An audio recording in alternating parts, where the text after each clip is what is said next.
Here's what's happening now. We've got clouds, but no thunderstorms. Will this continue as the heat and humidity roll on? Karen? Up first, breaking news. The parole decision for O.J. Simpson. He fought for his freedom and won. Local 4 News begins right now with a breaking news alert. Mr. Simpson, I do vote to grant parole when eligible, and that will conclude this hearing. Thank you. You may have seen it live on Local 4 or click on Detroit, the newest chapter in the infamous O.J. Simpson saga. He'll soon be a free man. Good afternoon. It was nearly a decade ago that Simpson was involved in an armed robbery inside a Las Vegas hotel room. He was convicted in 2008 and sentenced to 33 years. Kimberly Gill is following the story for us. And Kim, Simpson had a lot to say before the parole board made its decision. Karen, he did. Good afternoon to you. The actual hearing was expected to last only about 15 minutes, but it ended up going a little more than 1 hour as the Nevada Board of Parole asked O.J. Simpson why he should be a free man. I've always thought I've been pretty good with people, and I've basically spent a conflict-free life.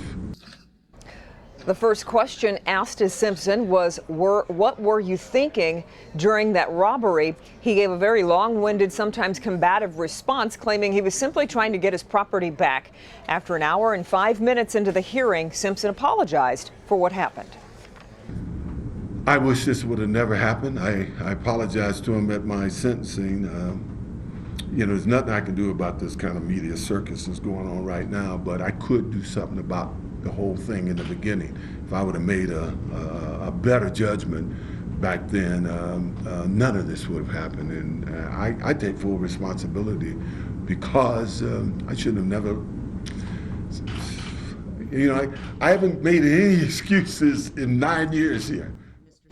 Now, after deliberating for 30 minutes, the board returned and voted unanimously to grant Simpson parole. The board made clear his 1995 double murder trial, when he was acquitted of the murders of Nicole Brown Simpson and Ron Goldman, would not factor into his parole decision today.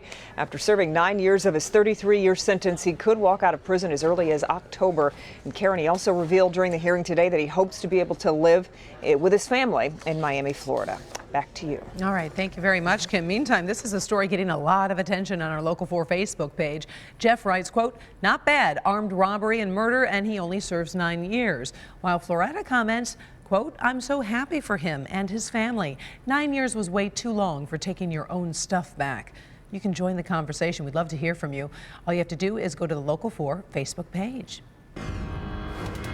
We're following some breaking news from Los Angeles, where Chester Bennington, the lead singer of the Grammy Award-winning band Linkin Park, has been found dead inside his home. His death is being investigated as a possible suicide. He was married and is survived by 6 children. He was just 41 years old. All right, I want you to take a look at this surveillance photo. It shows a Chicago crime ring fanning out to set up shop at Somerset Mall in Troy. Their target? Unsuspecting shoppers. But thanks to the work between mall security and Troy police, they were nabbed pretty quickly. Paula Tutman is the only reporter who can take you inside that operation. Paula.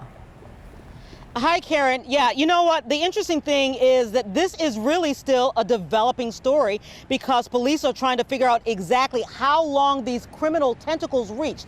But I can tell you this about that crime ring. These criminals were good at what they did. They had all the latest gadgets. They were fast, but it just turned out Troy police and mall security were a bit faster. Yesterday, Visa called me and said my card had been pirated. For anyone who's ever been a victim of identity theft or credit card fraud, the question is usually, how did they do it? How did they spend so much money so fast and in so many different places? Somehow the thieves have a way to duplicate your card and use it someplace else. The answer is teamwork. In an ongoing investigation with Troy police and law enforcement across the nation, we can show you one band, a crime ring of 5 from Chicago, hit Somerset Mall in May. This is the crime ring. You can see them spreading out in the food court, looking for easy prey. They stole wallets and purses from chairs hanging in the food court area. Driving this rented minivan, where a guy in the back with high-tech machinery and a computer duplicated card numbers with fake names within moments, produced fake IDs, and then sent his operatives back out to keep stealing. arrested and arraigned Victor Reed, the ringleader, police say, Melissa Williams, Simone McCambry, and Daryl Patrick, who've all pled guilty and say they will return to Michigan to be sentenced to up to 4 years in prison for their felonies.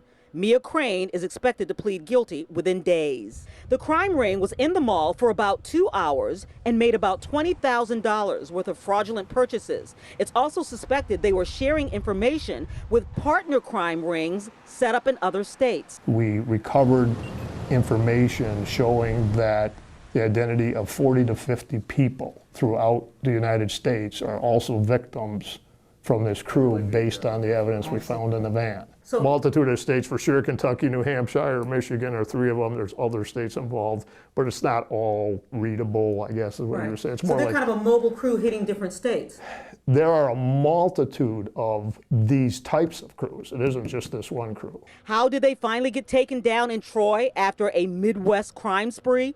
Troy police are giving big kudos to mall security, who worked hand in hand with police to do surveillance, create a net, and nab the criminals within hours of them setting up shop in the parking structure of the mall. So 4 of these criminals and convicts, and they can be considered convicted because they've already pled guilty. 4 of them made bond pretty darn quickly. In fact, the ringleader had a $150,000 bond, posted the required $15,000 really very easily. So they are out. The hope is that they will return for the sentencing of their felonies, and the hope is that they're not out there and have taken their, I guess you could say, their act on the road while they wait to be sentenced. We're definitely going to stay dialed into this one, Karen. Oh, definitely. So many people affected on this. All right. Thank you, Paula. And meantime, Troy police say you can avoid becoming a victim of a pickpocket. First, use those chip credit cards instead of the scanner cards. Also, don't carry all your credit cards at once. That's a big mistake. Try to leave most of them at home and protect your purse and your wallet. Avoid leaving your purse hanging on the back of chairs and at gyms. Don't leave your wallet in an unlocked locker. In today's first forecast, it's a summer soup of heat and humidity and also the potential for storms. Ben Bailey is tracking it all for us. Yeah, Karen, it's not completely zero, but that chance has gone down considerably with the addition of the clouds and a little bit lower humidity. Even though the heat index is still getting close to 90, that's a lot better than some of us were doing yesterday. Air temperatures low to mid 80s that are out there right now. So I don't think it's likely that we'll see a storm. If we do tonight, it's going to be down near the state line. Most of us are going to stay dry, warm and humid. Storm-free during the daylight hours tomorrow, but late Friday night into the weekend, that severe risk returns. We'll talk more about that coming up, Karen. Ben, there are signs all over downtown Detroit that the city is reawakening, and you can add this ribbon cutting that went on today to the list.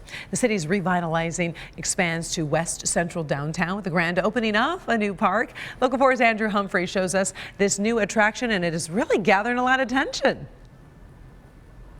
A lot of attention, Karen, and a lot of people here in downtown Detroit at the corner of Cass and Grand River, and folks here are having a ball. Kids love parks. Have fun, be with your family and friends, and have a good time.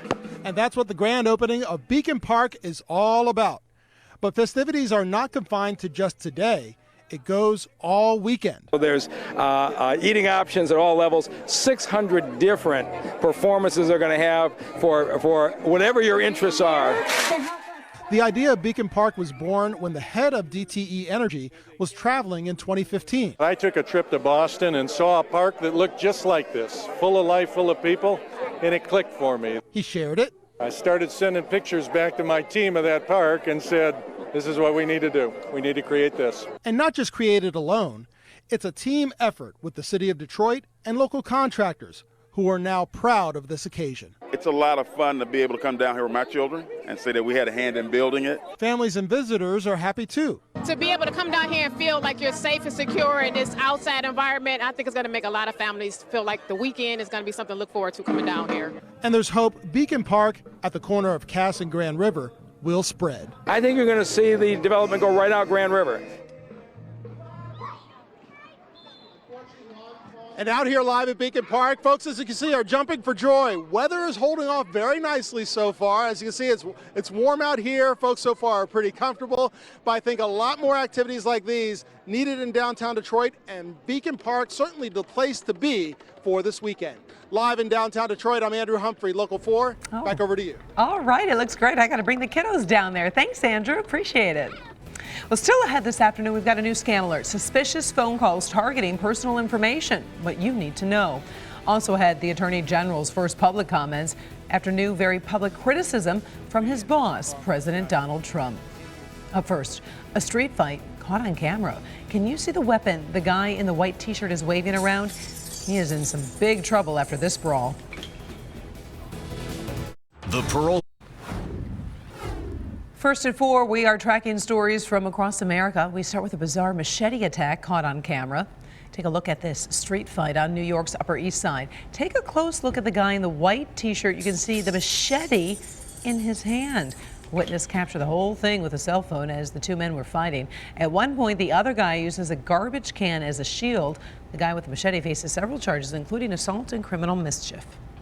Attorney General Jeff Sessions is not going anywhere in spite of new criticism from his boss, President Donald Trump. The president told the New York Times he would not have hired Sessions if he knew the Attorney General would recuse himself from the Russian investigation. Today, Sessions said his department is continuing to do its job. We love this job, we love this department, and I plan to continue to do so as long as that is appropriate. Washington, D.C. is reeling from the news that Arizona Senator John McCain has a brain tumor. Lawmakers from both parties have been reaching out to him, and McCain is thanking everybody. Today he tweeted, quote, "I greatly appreciate the outpouring of support. Unfortunately for my sparring partners in Congress, I will be back soon, so stand by." Right now, McCain is in Arizona considering treatment options. Ben is back. Was it more humid, more hot, or was I just... You've just been busy today. I had a busy day, but man, it just felt sticky. You know, the humidity is still high, but it's actually just slightly lower than it was yesterday. Still muggy. All right. Still summer out there. In fact, as we look at some of those temperatures, they're in the low to mid 80s instead of approaching 90 like what we were seeing yesterday. One of our cooler locations is Pontiac. It's at 80 degrees. We've got a sort of a batch of mid-level clouds that's rolled in here, and that's keeping temperatures a little bit down. But some, and I emphasize the word some, drier air moved in. This is still dew points that we would classify as muggy in the mid to upper 60s. Approaching 70 here in Monroe and also Ann Arbor, but that's still an improvement over yesterday. Here you can see those clouds that rolled across the middle part of the state, and they're starting to fade a little bit, so we may get some more sunshine before the day is finished. Temperatures still above average for this time of year, but that humidity is not going anywhere. 4 Live radar shows that there may be a couple sprinkles trying to get going down there in the southern end of Monroe County that have since fizzled. There's still a slight chance we could see a thunderstorm, and if we do, it's likely going to be in our far south zone, closer to the Ohio state line. That's where the frontal boundary is going to be, and it's going to continue moving in that direction tonight. So we should be storm free tonight, through the day tomorrow, and then see those storm chances regenerate as we get very early on Saturday morning. This is going to be sort of the end of an overnight line of thunderstorms. Still the possibility these could be strong as they roll through, so we'll monitor that, and then could see some redevelopment in the afternoon. It all depends on what time those thunderstorms get in here on Saturday morning. The later that morning round is, the more it could prevent those storms from forming in the second half of the day. Sunday will start out dry, but it looks like could have some afternoon thunderstorms as we finish out the weekend. So it's not going to be a complete washout, but there's definitely going to be some wet spots for Saturday and Sunday. 70 tonight, warm and humid conditions, and looking at high temperatures tomorrow. Going to be warmer, plus an air quality alert has been issued again for tomorrow. Keep that in mind, especially if you've got breathing issues. Stay inside and keep your exertion levels as low as possible. 89 to 90 in parts of our south zone. Of course, we will be seeing that humidity level come back up a little bit compared to what we had today. Mid to upper 80s in our west zone, and slightly cooler here in our north zone, but not by much. Lexington, one of the cooler spots at 81. And right here along M59, we should be in the upper 80s. So we will finally get some relief early next week. Temperatures and humidity drop on Monday, and we get a good dry stretch to sort of dry out after what is going to be a couple rounds of thunderstorms possible over the upcoming weekend. Karen? Thank you, Ben. In this Help Me Hank scam alert, we have a warning about suspicious phone calls. The Social Security Administration says people are getting calls from scammers pretending to be working for the government. They claim you are about to get a boost in benefits, but it's a trick to get your personal information. The calls are coming from a number with a 323 area code, but be careful because scammers can use multiple fake numbers. So if you get a suspicious call from any number, hang up and then call the Social Security office at a number you know that you can trust. Still head first at 4. A golden retriever gives birth to a green puppy. I'm going to show you the photo that's going viral today and tell you how the experts explain this surprising color. Up first, a royal no-no caught on camera. Can you guess why the British press went wild over this video? Trending stories next. All right, let's start today's trending stories with a possible royal faux pas, even though Buckingham Palace doesn't seem too concerned. Take a look at this. Canada's Governor General broke an unwritten rule. Watch this. It's about to happen. You're never supposed to touch the monarch. And you can see he gently touched Queen Elizabeth's arm to help her down the stairs. He says he was worried about a slippery carpet and the Queen is 91 years old. British papers had a field day, but royal experts say, well, the Queen should be treated with respect. There's no ironclad rule saying she can't be touched. Can you believe that? No. I mean, I believe there's a rule, but you got to help the old lady down the stairs. The way you said that, I don't know if it's the most respectful. She's old and she's a lady and she's a queen. That is true. Help the Queen down the stairs. Thank you very much, Ben. Here at home, social media is buzzing about this new combination. It's fruit punch and pickles. Walmart is selling this new product, which it calls Tropicals. It's even being offered this month as a summer treat, and they sell for $2 a jar. Shoppers have been split about the combo. Do you think that was an accident, or do you think they intended to? You know what? I bet it could be. You know how you do that? Like the Reese's, the peanut butter and the chocolate, they get mixed, and who knows what comes up. All right, take a look at this unusual delivery. Look at this guy right here. Yeah, it's a green puppy. This is going viral. People magazine says a golden retriever over in Scotland gave birth to the mint-colored dog. Take a closer look, and you can really see. Wow. Yeah, his name is Forrest, obviously because of his unusual color. Vets say the color is caused by an exposure to a green bile found in the placenta during pregnancy. It's very rare, so you can see the color does fade a little bit, so this golden won't be green for long. Thank goodness that doesn't happen to humans. Wow, yeah. Yikes. If you love your dogs and cats or any other animals, take some time to check out the All for Pets page at clickondetroit.com. Well, you've probably heard about those gender reveal parties where everybody finds out if the baby will be a boy or a girl. Well, still ahead, one gender reveal that didn't go as planned with some painful results. Okay. For a guy who is synonymous with being either dumb or dumber, Jeff Daniels has been awfully smart about a lot of things. His choices in roles, his choice to make his home in Chelsea, and his choice to start a theater there, his beloved Purple Rose. For me, it becomes more and more valuable every day to hang on to places like the Purple Rose who do it well. So I keep throwing my time and effort at it. But that means finding ways to raise money for the Purple Rose, and this year Jeff is willing to come to your house. We'll explain tonight at 11 on Local 4. Right now, it's a